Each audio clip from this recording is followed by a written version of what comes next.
বন্ধুরা, আপনাদের নিশ্চয়ই মনে থাকবে যে সাম্প্রতিক সময়ে একটি চাঞ্চল্যকর খবর এসেছিল যে নামাজের ঠিক পরপরই বাংলাদেশের কিছু কট্টরপন্থী এবং উপদ্রবী উপাদান ভারতকে উচিত শিক্ষা দেওয়ার জন্য খোলা হুমকি দিয়েছিল।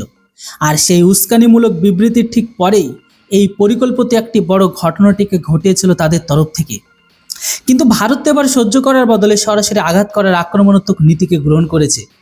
বিএসএফ কেবল অনুপ্রবেশের চেষ্টা করা ৩৮ জনের বেশি উপদ্রবীকে গ্রেপ্তারি করেনি, বরং কিছু গ্রাউন্ড রিপোর্ট তো এটাও বলছে যে ওই ঘেরাওয়ের মধ্যে বাংলাদেশি বর্ডার গার্ডস বিজেপির জওয়ানদেরকে উচিত শিক্ষা দেওয়া হয়েছে। কেননা এই অন দ্য স্পট অ্যাকশনের পর সীমান্তে উত্তেজনা এমন একটা পর্যায়ে পৌঁছে গেছে যে বাংলাদেশ সরকারের পায়ের তলা থেকে মাটি তো পুরোপুরি সরে গেছে। হ্যাঁ, সেখানে তাড়াহুড়ো করে একটি অত্যন্ত হাই লেভেলের জরুরি বৈঠককে পর্যন্ত ডাকা হয়। কিন্তু গল্প শুধু বাংলাদেশে সীমাবদ্ধ নয়, এই সময় দিল্লির কৌশলগত মহলে খুব বড় আলোচনা চলছে। ভারতেও একটি অত্যন্ত গোপনীয় আর উচ্চ পর্যায়ে বৈঠক চলছে, যাতে দেশের স্বরাষ্ট্রমন্ত্রী অমিত শাহ ছাড়াও ভারতের জাতীয় নিরাপত্তা উপদেষ্টা অজিত ডোভাল, পররাষ্ট্রমন্ত্রী এস জয়শঙ্কর আর প্রতিরক্ষা মন্ত্রী রাজনাথ সিং নিজে উপস্থিত আছেন। এই সমস্ত দিকপালরা প্রতি মুহূর্তের মাঠ পর্যায়ের পরিস্থিতি পর্যালোচনা করেছেন এবং সরাসরি প্রধানমন্ত্রী নরেন্দ্র মোদীকে এই পুরো বিষয়ের ব্রিফিং দিচ্ছেন। এখন এই পুরো ঘটনার মাঠ পর্যায়ের বাস্তবতা আর ক্রোনোলজি একটু গভীরভাবে বোঝা খুব দরকার। হ্যাঁ, এটা তো আর হুট করে ঘটে যাওয়া কোনো দুর্ঘটনা একেবারেই ছিল না, বরং এর পেছনে একটি অত্যন্ত সুপরিকল্পিত কৌশলগত ষড়যন্ত্র বাংলাদেশিদের পরিষ্কার দেখা যাচ্ছে। কেননা গ্রাউন্ড জিরো থেকে যে নিশ্চিত খবর আসছে সেই অনুযায়ী রাতের বেলা সীমান্তবর্তী এলাকায় প্রকৃতির মেজাজ অত্যন্ত খারাপ ছিল। প্রবল ঝড়, বৃষ্টি, কড়কড়ানি বিদ্যুৎ এবং মুষলধারে বৃষ্টি পুরো এলাকাকে নিজের গ্রাসে নিয়ে রেখেছিল। দৃশ্যমানতা ছিল না বললেই চলে। সাধারণত এই পরিস্থিতিতে সীমান্তে টহল দেওয়া অত্যন্ত চ্যালেঞ্জিং হয়ে পড়ে বিএসএফের জন্য। ঠিক এই খারাপ আবহাওয়ার ঘন অন্ধকারকে বাংলাদেশের সেনাবাহিনী, কিছু কৌশলবিদ আর ওখানকার শত শত উগ্রপন্থী স্থানীয় মানুষ একটি বড় সুযোগ হিসাবে দেখেছে। ওই মানুষগুলো পুরো প্রস্তুতি নিয়ে হাতুড়ি, কাটার আর ভারী যন্ত্রপাতি সাথে করে ভারতীয় সীমান্তের দিকে এগিয়ে আসে। একটি সুপরিকল্পিত ষড়যন্ত্রের আওতায় ভারতের সুরক্ষাকে সরাসরি চ্যালেঞ্জ জানিয়ে ওই উপদ্রবকারীরা ৮০ কিলোমিটার এলাকার মধ্যে থাকা কাঁটাতারের বেড়াকে নিজেদের নিশানা বানায়। এরা শুধু কাটার কাজই করেনি, বরং বেশ কিছু জায়গায় পুরো ফেন্সিলিংকে উপড়েও ফেলে দেয়, যাতে ভারতীয় মূল ভূখণ্ডে অনুপ্রবেশের জন্য একটি স্থায়ী আর বড় রাস্তা তৈরি করা যায়।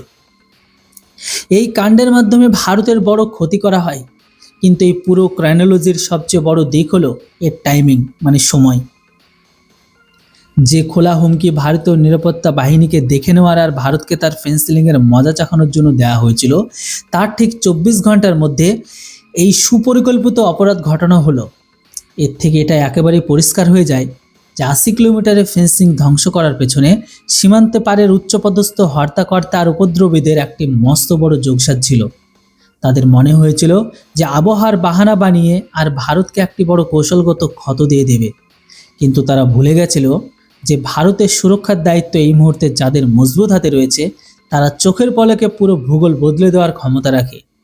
যেমন ফেন্সিংয়ের সেন্সরগুলো ভাঙলো এবং আমাদের অ্যালার্ট কমান্ডার এই বড় ক্ষতির টের পেলেন। এমনকি সীমান্তে মোতায়েনের বিএসএফের টুকরো তা করে দেখালো, যা বাংলাদেশি বর্ডার গার্ডস ভাবতেও পারেনি। আমাদের সাহসী জওয়ানদের ১ সেকেন্ডও সময় নষ্ট না করে, খারাপ আবহাওয়ার তোয়াক্কা না করে আলাদা আলাদা সংবেদনশীল পয়েন্টে একসঙ্গে মহাজাল বিছিয়ে দিয়েছে। বিএসএফের কমান্ডাররা পুরোপুরি প্রস্তুত হয়ে সেই সমস্ত রাস্তায় ছড়িয়ে পড়ে যেখানে থেকে এই উপদ্রবকারী ফেন্সিং উপড়ে ফেলে পালিয়ে যাওয়ার তালে ছিল। আর এই অত্যন্ত আক্রমণাত্মক অ্যাকশনের ফল এটাই হলো যে ভারতীয় জওয়ানরা অনুপ্রবেশ এবং ভাঙচুরের চেষ্টা করা ৩৮ জনেরও বেশি বাংলাদেশি নাগরিক আর উপদ্রবীকে ঘটনাস্থলে চারিদিক থেকে চেপে ধরে। আমাদের বীরেরা এই সমস্ত অপরাধীকে হাতে নাতে ধরে সরাসরি ভারতীয় সীমান্তের ভেতরে নিয়ে তো আসে।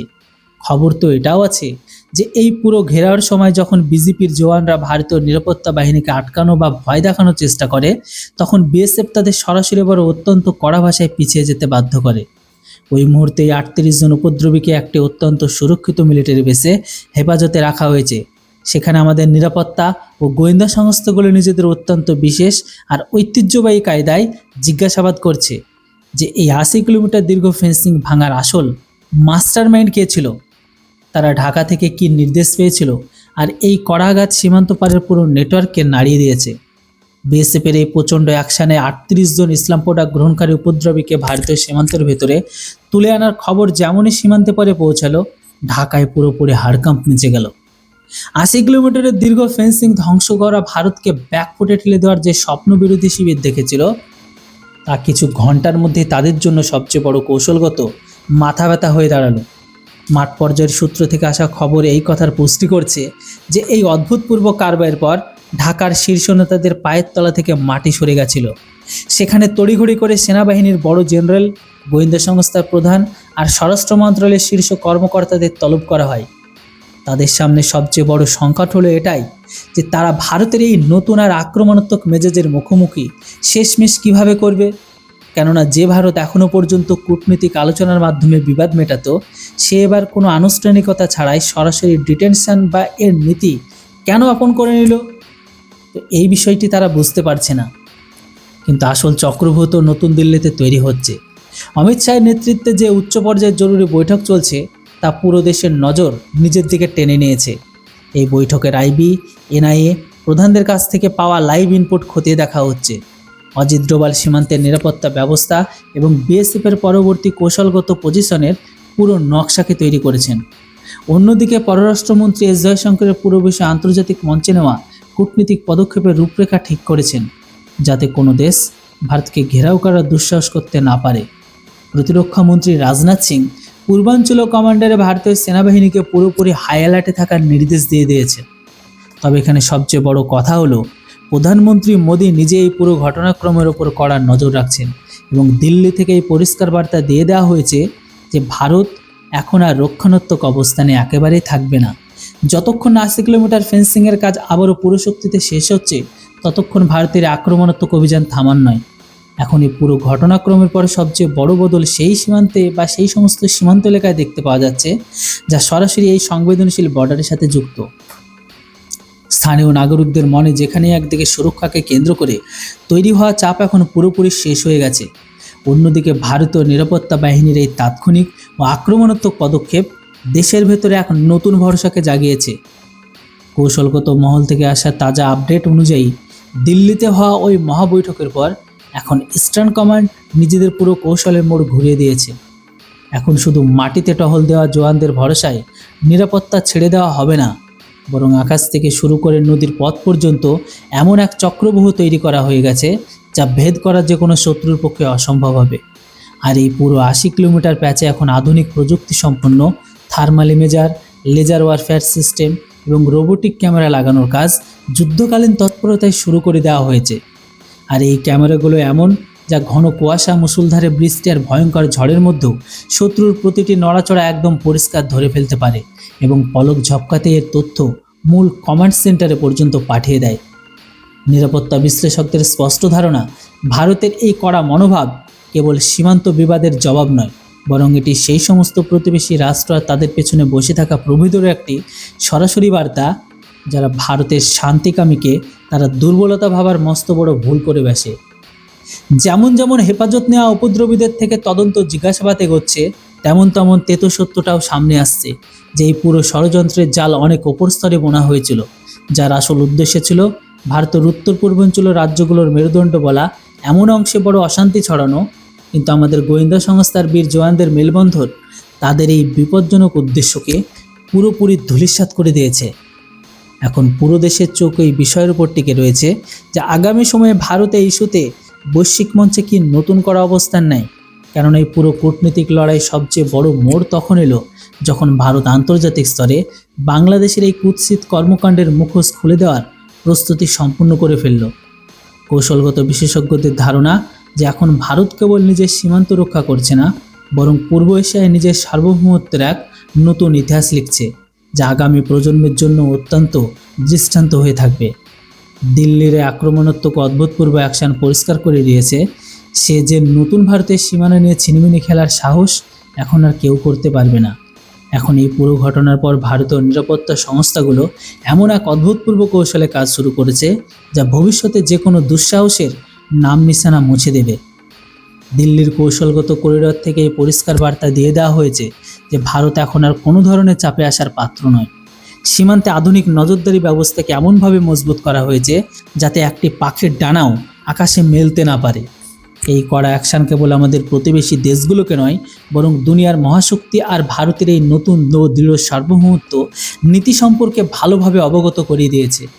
দেশের প্রতিটি নাগরিক আজ নিজেদের এই সাহসী জওয়ানদের বীরত্ব আর সরকারের এই কড়া অবস্থানে গর্ব অনুভব করেছেন, যা দেশের সুরক্ষাকে সর্বাগ্রে রেখে এক নতুন ইতিহাস লিখে দিয়েছে। জিজ্ঞাসাবাদে যে সমস্ত তথ্য ফাঁস হয়েছে সেগুলো ষড়যন্ত্রের গভীর স্তরগুলোকে উন্মোচিত করে দিয়েছে। ধৃত উপদ্রবীরা এটা স্বীকার করেছে যে ফেন্সিংকে নিশানা করার আদেশ স্থানীয় স্তরে নয়, বরং সীমান্তে পারের বড় মাথাদের কাছে থেকে এসেছিল। তাদের উদ্দেশ্য ছিল ভারতের সীমান্তের ভেতরে অস্থিরতা তৈরি করা। বিএসএফের অ্যাকশনে এই পুরো প্ল্যানের ধ্বজাকে উড়িয়ে দিয়েছে। পররাষ্ট্র মন্ত্রণালয়ের মাধ্যমে বাংলাদেশ প্রশাসনকে একটি শক্ত এবং দ্ব্যর্থহীন বার্তা পাঠিয়ে দেওয়া হয় যে ভারত নিজের সার্বভৌমত্ব আর সুরক্ষার মূল্য কখনোই আপোস করবে না কারো সাথে। পূর্ব সীমান্তে ভারতের প্রতিরক্ষা নীতিকে এক খুব বড় আর ঐতিহাসিক বদল এসে গেছে। এখন সীমান্তে কেবল ভাঙা ফেন্সিং জোড়ার কাজই করা হচ্ছে না, বরং সেই পুরো 80 কিলোমিটার অংশকে একটি অভেদ্য দুর্গ পরিণত করার প্রস্তুতি শুরু হয়ে গেছে। বিএসএফ অত্যাধুনিক সেন্সার গ্রিড মোতায়েন করছে, টহলের ফ্রিকোয়েন্সি দ্বিগুণ করে দেওয়া হয়েছে। হিন্দুস্তানের এই নতুন চক্রভূ সীমান্তে পারে বসা মাস্টার মাইন্ডের পুরোপুরি ব্যাকফুটে ঠেলে দিয়েছে। তবে এই মুহূর্তে পুরো নিরাপত্তা ব্যবস্থা অ্যালার্টে রয়েছে। এটা নিশ্চিত হয়ে গেছে যে ভারতের দিকে ওঠা প্রতিটি চোখ আর বাড়ানোর প্রতিটি পদক্ষেপকে ওখানেই পিষে দেওয়া হবে।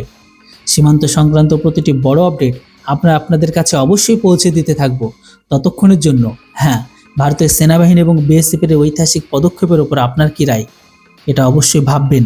ভারতের নতুন আক্রমণাত্মক রূপ দেখে এখন পুরো দুনিয়া দেখছে। ভারতের এই নতুন আক্রমণাত্মক রূপ এখন পুরো দুনিয়া দেখছে।